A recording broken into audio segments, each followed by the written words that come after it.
Smile 2 now, of course, is a horror movie that came out recently to some very subpar reviews. IMDb has a 7.2 out of 10, 83% on Rotten Tomatoes, 66% on Metacritic, and 74% like the movie by Google users. Now, of course, Rotten Tomatoes, the critics and the people are not that far off, 85% and 83%, which is a little weird. Actually, not that weird, but the other ones are a little weird because I rated it at 8.5 to a 9. Of course, there are some people that would say that the first one was better, which to me is surprising because I really like this film. So I feel like I need to watch Smile 1. But besides that, we'll essentially get the essential premise of the movie before we get into the spoilers. Now, of course, the essential premise is Smile Demon is a demon possesses someone like a parasite, as they would say, and it slowly corrupts their mind to the point where they have to end themselves in front of someone else so they can pass it on to them. Now, of course, the main character of the movie is a famous singer, Sky Riley, so we get to experience quite a bit with him.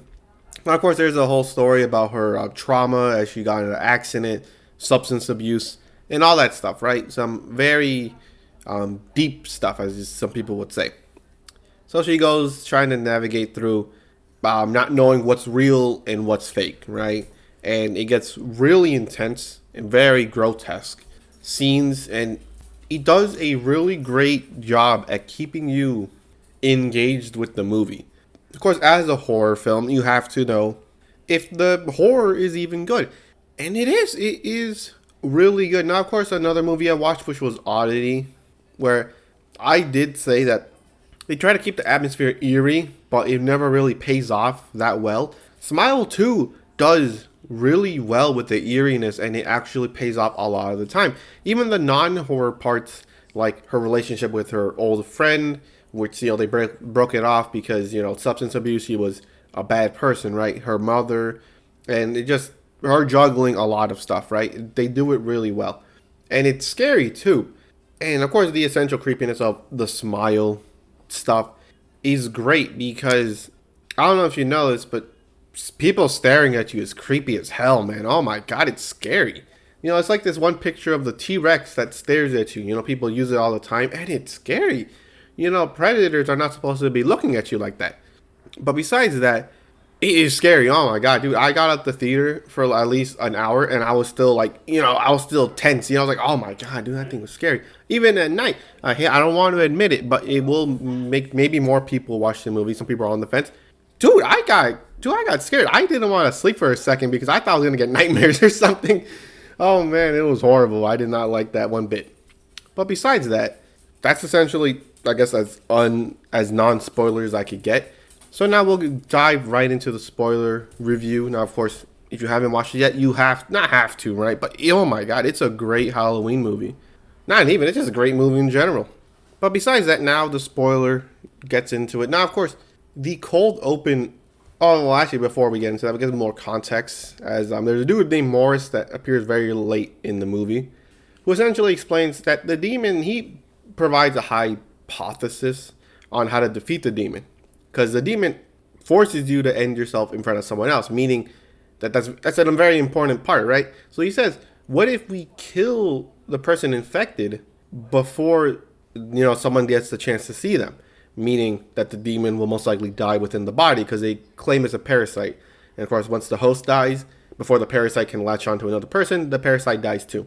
That's his own thing, right? So in the cold open, there's a dude who's obviously infected by it because people who are infected are haunted by the scenes of the last person who was infected who killed themselves in front of them.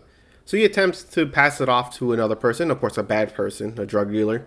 But unfortunately for him, both guys died. The person he kills in front of the guy dies, right? The other dude got mad, shot at the guy. He shot back, killed the guy, so he's still infected. So obviously, it's some very intense stuff. But besides that, the main thing I like is the whole, you don't know what's real. Because, of course, you have all these people randomly appear that are smiling at you, right? And you don't know if it's just some dude smiling at you. Okay, you can clearly tell, right? But you don't know what's happening in the movie, what's real and what's not. And at the end of the movie, that's right, we're going right to the end, it is very reminiscent of the Truth or Dare movie. Now, of course, we'll talk about the Truth or Dare, and it's essentially around the same thing. So essentially, it's based around the Truth or Dare, which is haunted by a demon, right? Where you are forced to answer truth or dare. If you don't answer or you refuse to do it, you end yourself, right? And of course, the people who tell you truth or dare are these weird entities, which is also fake, but they smile at you. So very much similar to this, right? But that's besides the point. They realize they can't stop the truth or dare game because the original guy has to cut off his tongue, whatever, right? It doesn't matter. He's dead. So the very famous influencer decides to ask her entire audience, hundreds of thousands of people, truth or dare, therefore infecting an entire like city are now forced to play the game. This is very similar because Sky Riley unfortunately does not beat the demon, and she appears in front of all her adoring fans, where she, of course, unfortunately ends herself, therefore infecting her entire fan base. That is crazy. I'm like, wow, guy, darling, what? Impossible. Impossible, man. Why would they do that? But besides that, another thing I like is at the end of the movie, she supposedly starts fighting back against the demon, only to realize that everything that has happened before a certain point was just in her mind. Craziest thing. The second that happened, I was like, what? Dude, oh man. I was like, what? It was all a lie? Right? So essentially, I don't know when she actually ends up succumbing to the demon. I'm assuming Morris is an actual person, because why would the demon conjure up a person that would protect her, I guess? I don't know. But you get the point. I don't know when she was fully infected, because in the movie, she unfortunately ends her mother, only to realize it was fake. A lot of creepy stuff happens, especially the smile guys. Dude, it's so creepy. So very creepy. Very scary. You know, it's kind of hard to explain it, but oh my god, dude, you I don't know. I don't know how to explain it. I have heard just a little eavesdropping on other people who watched the movie out when everyone left the theater. Yeah, supposedly some people could not even keep their eyes open during the movie. God damn, whoa. Oh, that's scary as hell. But one thing is, it's also great. Like I said, when I said it was great outside of horror, it is great. It's funny. It's charming, to say the least. You know, the relationship Sky, Riley, and Gemma, which is her friend, have is very nice. Of course, the assistant is funny as well. But, dude, I know a lot of the horror movies rely heavily on jump scares and, you know, ominous music. But, dude, the soundtrack is good as well. Oh, my, dude, the second, you know, like I said, the cold open, they play a certain tune. I don't know if they play in the first film. But the second I felt that, I was like, oh, whoa, I'm starting to get scared now, right? It was just music, and it was done so well. Set design, obviously great. The gore, oh, man, it's so disgusting. Very nasty. I was unfortunately eating popcorn when that happened. The first death scene with some dude named Paul. I don't know what his name was, right? But he was a drug dealer, right? Second that happened, I was all like, ugh, I'm eating popcorn. That's nasty. And it's just that. It's just uneasiness. You can't trust anything. That's essentially the movie. But yeah, dude, it does almost everything great. The negatives is not a lie. I mean, acting, maybe you don't like certain acting out of the movie. Some plot points might not make sense, I guess, and the whole it was all a dream or whatever sequence at the end, I guess people could say was a cop out, maybe. But a lot of the stuff pay off. Now, of course, the good person doesn't win, and now an entire stadium is infected, which I unfortunately believe a third movie might not come out, because what would the third movie even be about?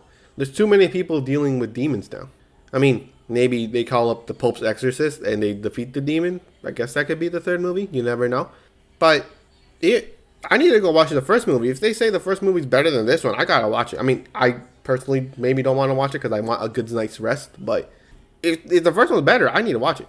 But besides that, you need to watch this movie. There's nothing really more to it. Nothing else in theaters currently right now, or even later on, will compare to Smile 2. All I'm gonna say that. Every other movie out in theaters, don't get me wrong, would be good. This one would be better. Great movie. Would not watch it again. It's very scary. But besides that, I hope you enjoyed this little review, and I'll catch you in the next one.